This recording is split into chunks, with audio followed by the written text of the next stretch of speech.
축하합니다. 귀하는 3차 사전청약 땡땡 블록에 당첨되셨습니다. 신혼희망타운 사전청약 부전격 등기 발송 안내입니다.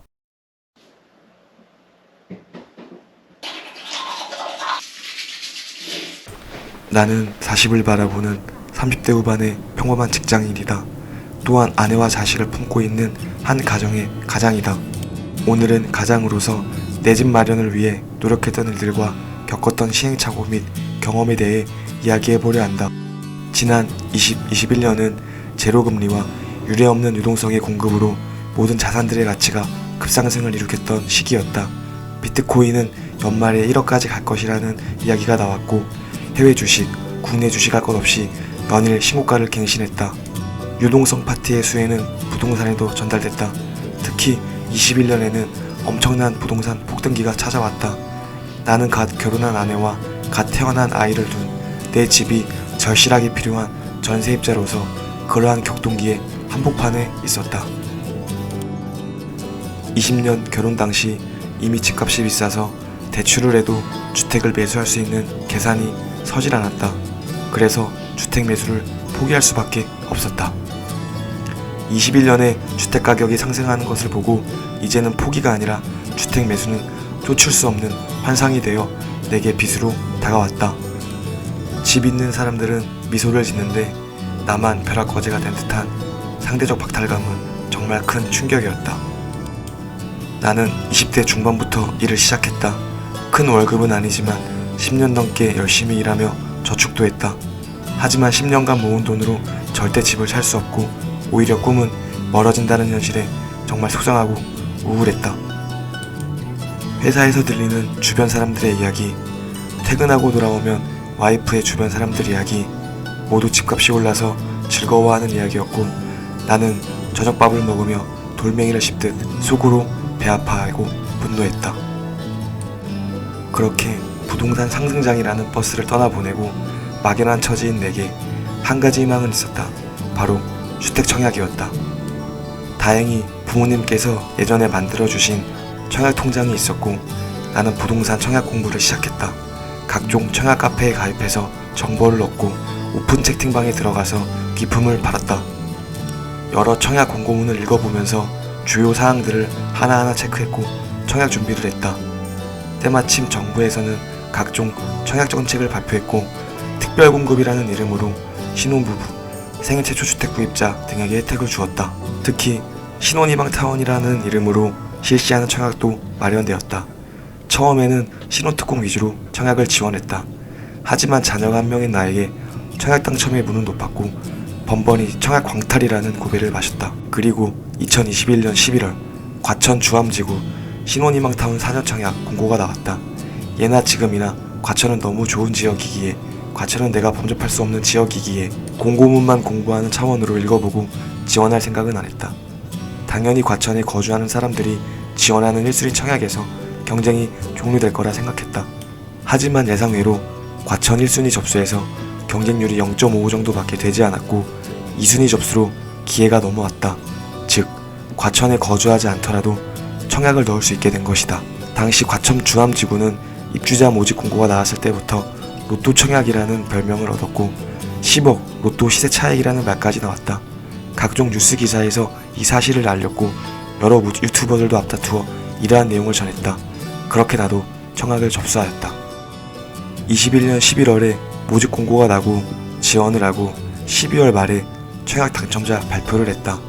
발표를 앞두고 부동산 카페에서 글들이 올라오기 시작했다. 청약 과정을 공정하게 하기 위해서 몇 명 일반인이 현장에서 확인을 하는 일이 있는데 그곳을 다녀온 사람이 이번 과천 주암지구 신이타 당첨자 커트라인은 생각보다 낮을 테니 기대하셔도 좋다는 글이었다. 여러 사람들이 댓글로 본인들의 점수를 올리며 당첨 가능성을 물었다. 나도 직접적으로 묻지는 못했지만 댓글을 올리며 조금씩 꿈을 키워나갔다. 그리고 실제로 발표 전날에는 이상하게 당첨될 것 같은 좋은 기운이 점점 강해졌다. 크리스마스를 앞둔 12월 23일 금요일 발표를 했다. 오후 2시가량 문자가 왔다. 축하드립니다. 귀하는 3차 사전청약 과천주암 C2 블록에 당첨되셨습니다. 한국토지주택공사.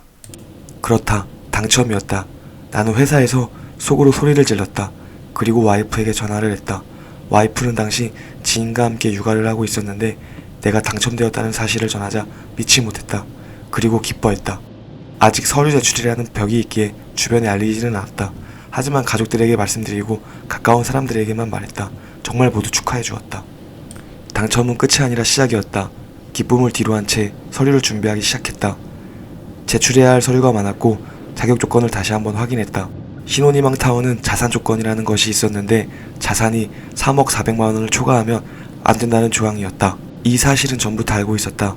내게는 10년 넘게 열심히 저축한 2억이 조금 넘는 돈이 있었고 그 돈은 모두 전세 보증금에 묶여 있었다.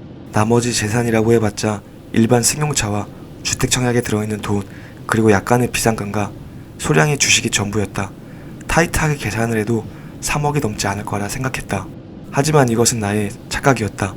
자산을 검증할 때 내가 계산하지 못한 연금, 보험 금액과 각종 모든 것을 계산한다는 사실을 점차 알게 되었고 특히 주식 가격은 매수 평균가가 아니라 특정 시점에 조회한 평가 금액으로 산정한다는 사실을 알게 되었다. 나중에 자산 조회 결과서를 받았을 때 주식 조회 시점은 21년 가을이었고 당시 나의 주식은 내가 산 금액의 2~3배 부풀려진 주가로 형성되어 있었다. 그래서 내가 주식으로 부자가 되었냐고? 절대 아니다. 나는 2~3배 부풀려진 타이밍에 주식을 팔지 못했고 지금은 오히려 매수가에서 절반이 하락한 마이너스 상태다.